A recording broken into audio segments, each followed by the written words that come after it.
Let me begin this chapter with a simple, but extremely uncomfortable question.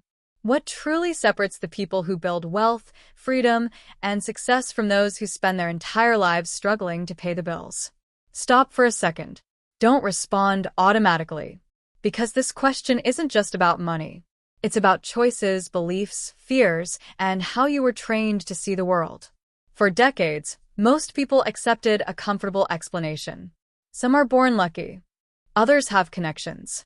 Some are geniuses. But Robert Kiyosaki realized something that almost no one wants to admit. These answers are mental shortcuts to avoid facing the truth. The truth is deeper.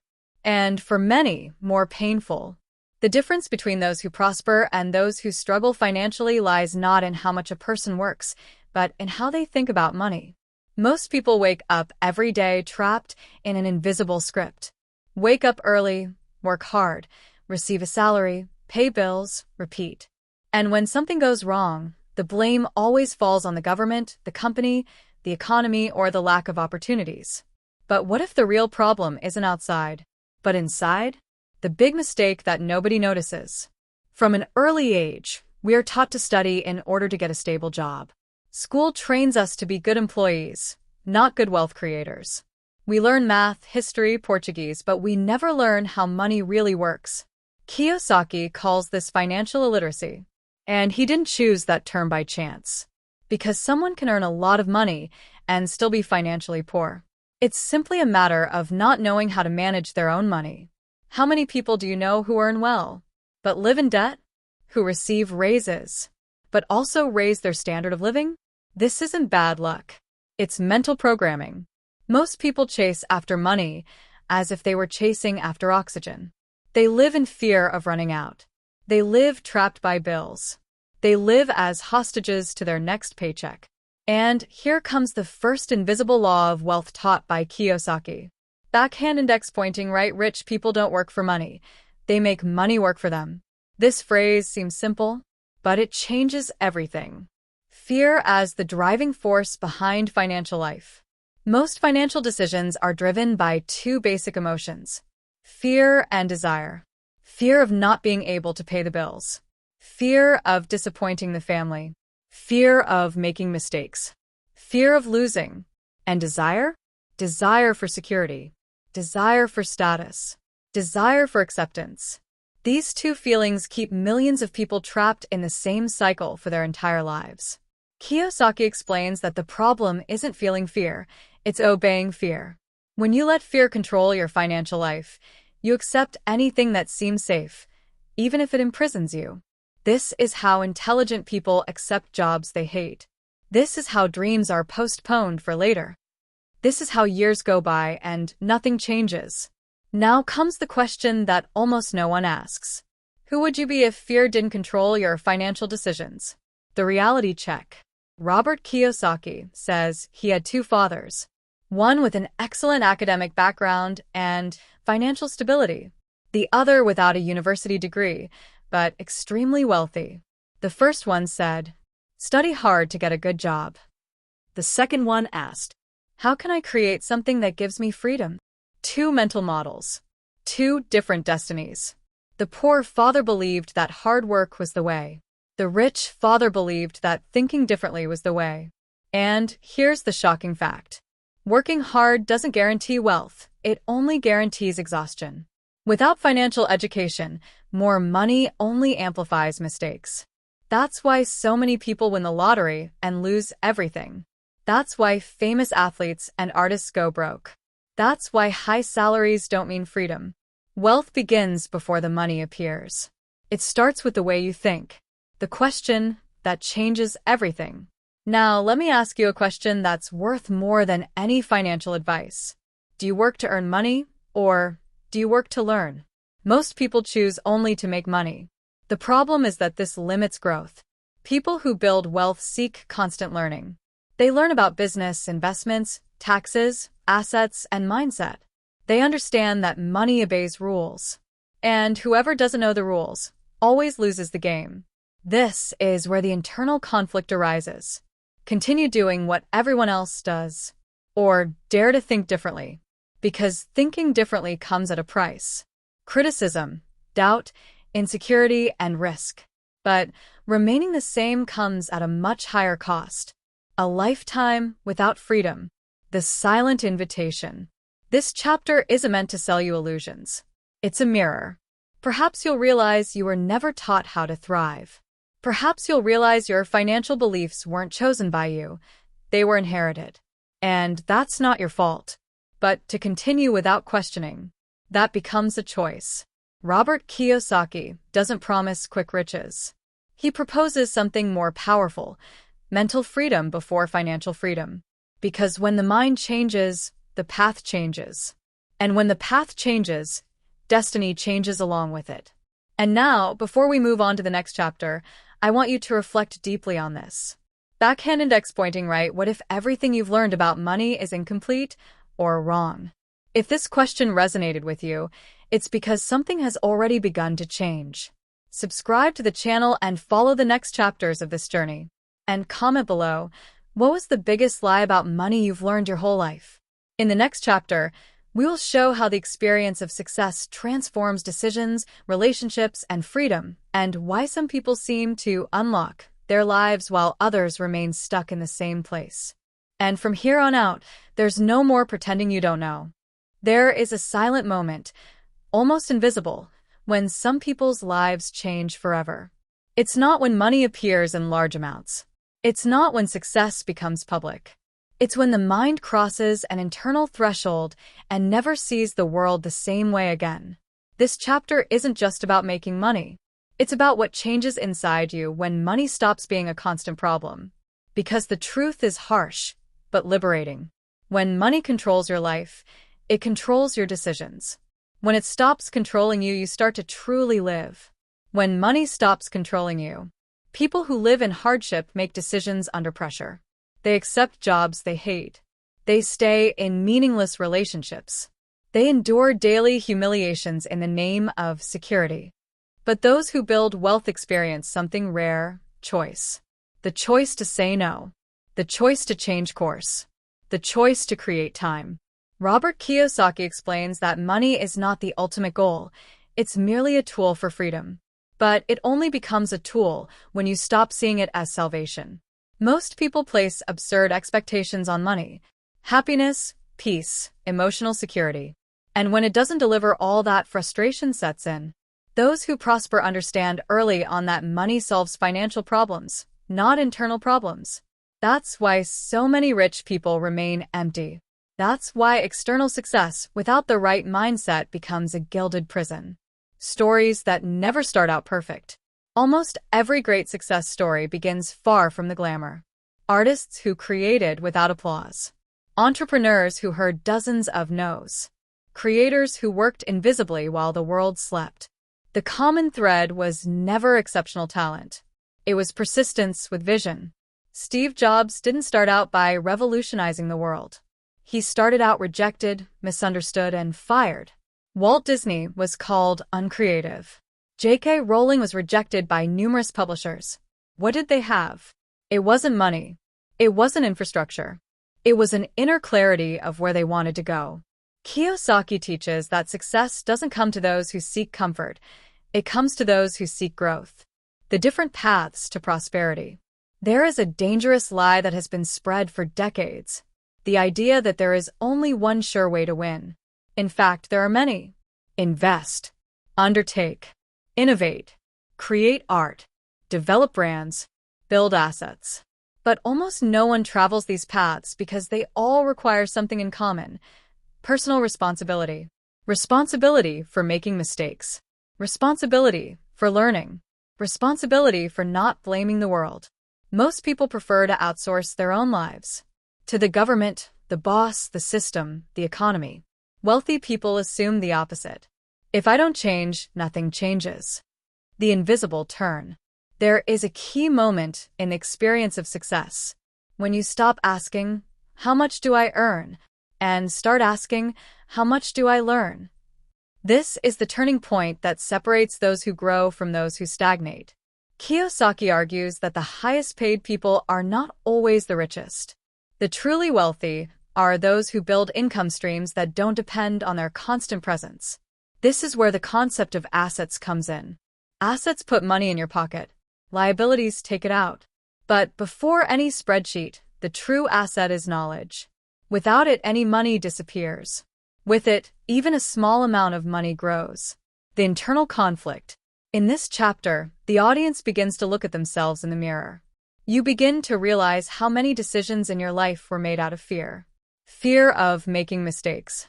Fear of losing. Fear of judgment. And here arises the necessary discomfort. Perhaps the problem was never a lack of opportunity, but a lack of courage to think differently. Success doesn't require perfection. It requires consistency. It doesn't demand the absence of fear. It demands action despite fear. The question that opens doors. Now, let me ask you a direct question. If you weren't afraid of making mistakes, what would you be trying today? This question changes destinies because it reveals shelved desires, ignored ideas, postponed dreams. People who thrive aren't special. They simply chose not to ignore the question. An invitation to awareness. Robert Kiyosaki never promised an easy journey. He proposes an honest one. Thriving requires self-knowledge.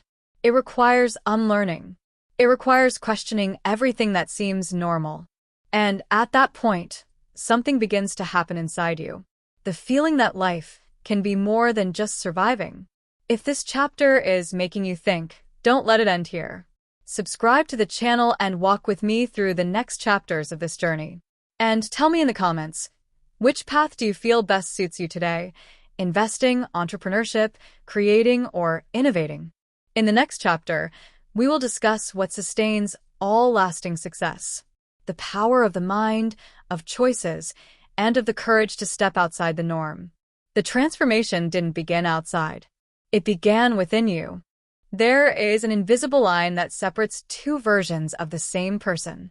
The one who lives reacting to circumstances, and the one who consciously chooses the course of their own life. This path isn't about money. It's not about diplomas. It's not about chance. She's on my mind. This chapter is about that breaking point. The moment when someone stops asking, why is this happening to me? And starts asking, what am I going to do about it? It all begins before the first step. Napoleon Hill dedicated decades to studying successful people and came to a simple yet powerful conclusion. Wealth begins as a mental decision before it becomes a physical reality. Nothing great is born by chance. Everything begins as an idea, as a vision, as a choice. Walt Disney was fired for lack of creativity. Steve Jobs was ousted from the company he founded. Picasso was called irrelevant and eccentric. None of them had guarantees. They all had something far rarer: inner clarity. They didn't know exactly how they would win, but they knew who they wanted to become. The real battlefield. Most people believe that success is an external war. Competition, market, economy, politics. Kiyosaki teaches something different. The greatest battle takes place inside one's own head. That's where silent phrases like these emerge. This isn't for me. It's too late. I'm not good with money. People like me don't get rich. These phrases are not innocent thoughts. They are mental programming. You weren't born believing in them. You learned it. And everything that has been learned can be questioned. Small choices, giant destinations. Life changes through seemingly small decisions. Studying something that no one sees. Persisting when no one applauds. Saying no to immediate comfort. These choices don't appear on social media. They happen in silence. Kiyosaki says that rich people make uncomfortable choices today in order to live comfortably tomorrow. Poor people do the opposite. And here arises the dilemma that defines destinies. Security now or freedom later. Most people choose safety. Not because it's better, but because it's familiar. Intuition versus disguised fear. Many people say they are following their intuition, when in reality, they are simply obeying their fear. There is a huge difference between intuition and self-sabotage. Intuition pulls you toward growth. Fear pushes you into your comfort zone. Kiyosaki warns, when you always choose the safe path, you are not being responsible. You are being conditioned. Growth requires conscious risk-taking. Not impulsive risk-taking, but calculated risk-taking. Visualization is not fantasy.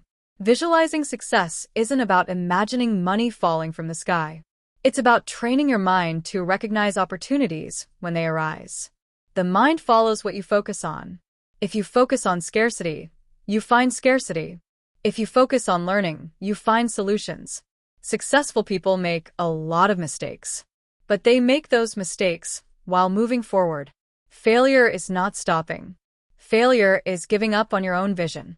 The price of remaining the same.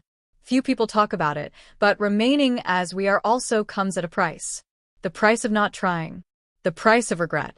The price of wondering, 20 years from now, what if I had tried? Kiyosaki teaches that the greatest risk is not losing money. It's losing time. Money can be returned. Time cannot. The question that reveals everything. Now, face this question without dodging it.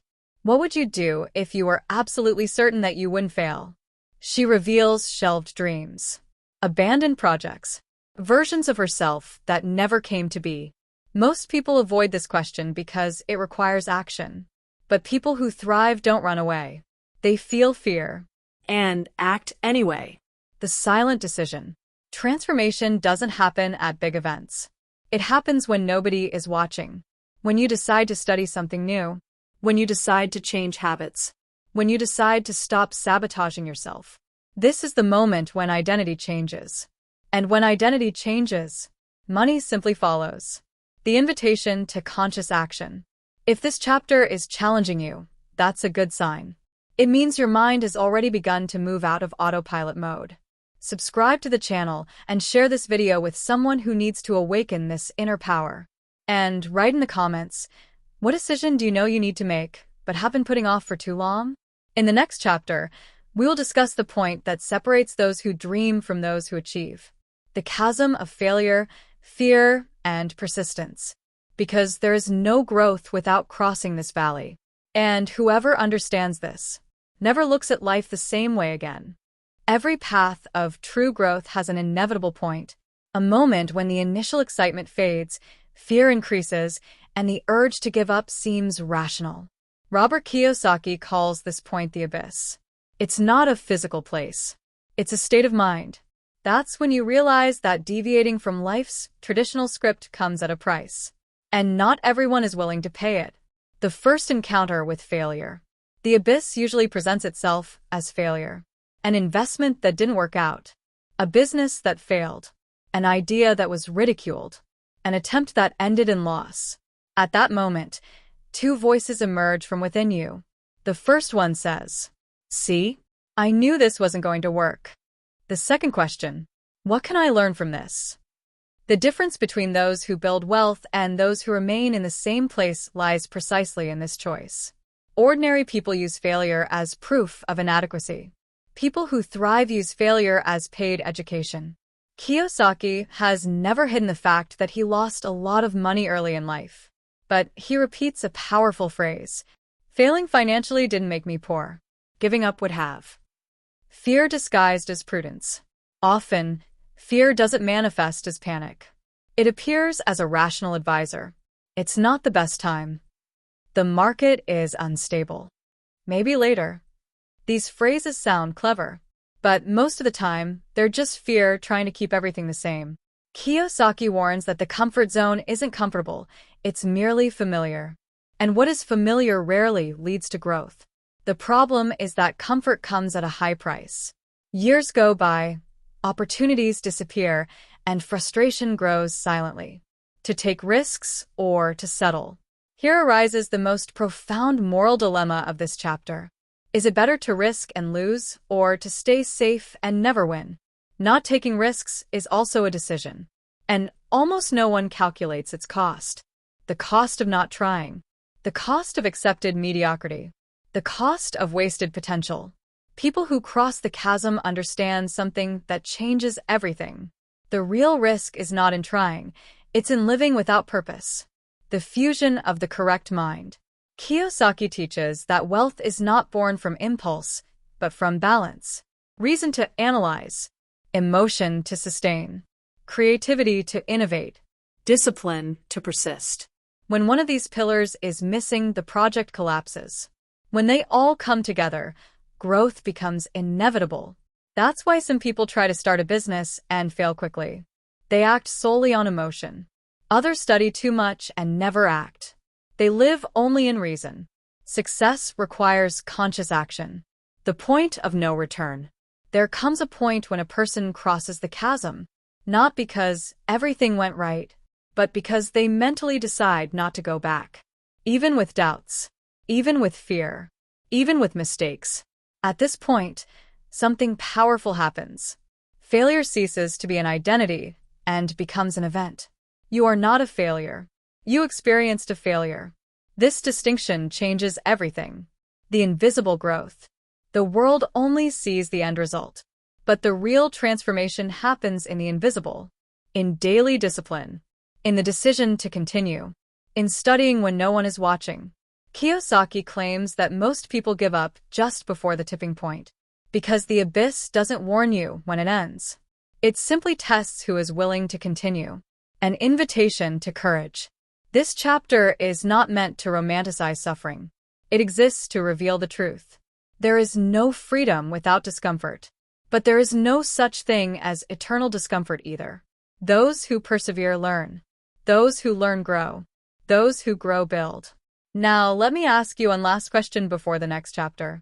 What are you avoiding today out of fear, and what could be costing you the life you want tomorrow? If this question resonated with you, it's because you are exactly where you should be. Leave a like if you feel ready to cross this chasm. Subscribe to the channel now, and follow me to the end of this journey. In the next chapter, we'll conclude this story with something bigger than money. Legacy, purpose, and the true definition of wealth. Because crossing the abyss is not the end. It is the true beginning of freedom. There comes a point in life when money ceases to be the main concern. Not because it has lost its importance, but because you finally understand its true role. This chapter isn't about earning more. It's about giving meaning to what has been achieved. Because every journey to wealth that ends only in accumulation ends in emptiness. When money stops being the goal. In the beginning, almost everyone seeks money to survive. Then they seek it to protect themselves. After that, to have comfort. But there is a rarer and more powerful stage. When money becomes a tool for impact. Robert Kiyosaki teaches that true wealth is not what you own. It's how much freedom you have built. Freedom of time. Freedom of choice. Freedom to create. When money works for you, it stops consuming your mental energy. And that energy can then be used for something greater. Purpose. The silent mistake of those who go far. Many people even achieve financial success, but remain empty. Why? Because they never rebuilt their own identity. They only traded small problems for big problems. Wealth without clarity becomes a prison. Wealth without purpose becomes excess. That's why Kiyosaki insists. The money game is internal before it's external. You don't build a legacy by trying to prove something to the world. You build a legacy when you understand who you are and why you do what you do. The ultimate equation of wealth. After decades of observing rich and poor people, Kiyosaki sums it all up in a simple equation. Correct mindset. Consistent action. Continuous learning. Equals sustainable wealth creation, asterisk, asterisk. Remove any one of those parts, and everything falls apart. Mindset without action becomes a dream. Action without mindset becomes blind effort. Learning without application becomes useless accumulation. A legacy is born when these three forces work together. Money, art, and impact. At this point, something changes profoundly. You realize that money and creativity are not opposites. An artist can create value. An entrepreneur can transform lives. A creator can educate. Everything is a tool. The problem was never the money. The problem was the lack of awareness in how it was used. When you understand this, your vision expands. Wealth isn't just for consumption. It's for building something that will continue to exist when you're no longer around. The true inheritance. Many believe that legacy is only about leaving material possessions. But the true legacy is invisible. It's the knowledge you share. It's the mindset you transmit. It's the example you set. Kiyosaki didn't just teach about assets and liabilities. He taught people to think for themselves. And that changes generations. The final call. Now, after going through all the chapters of this journey, the final question isn't about money. It's about you. What kind of life do you want to leave behind? A life of fear or a life of intention? You don't need to know all the steps. You just need to decide not to switch back to automatic mode. Wealth begins in the mind. The mind guides actions, and actions build destiny. The silent decision. This video ends here, but the journey doesn't. From now on, you have two options. Watch content for entertainment, or use what you've learned to change your reality. The difference between these two choices is where the legacy begins. If this series of chapters has made you reflect, take action, or see life more clearly, become a part of this community. Backhand index pointing right, subscribe to the channel, turn on notifications, and share this video with someone who needs to take the next step towards their own wealth. Because success is not a privilege. It's the consequence of an awakened mind. And when the mind awakens, the world never seems small again.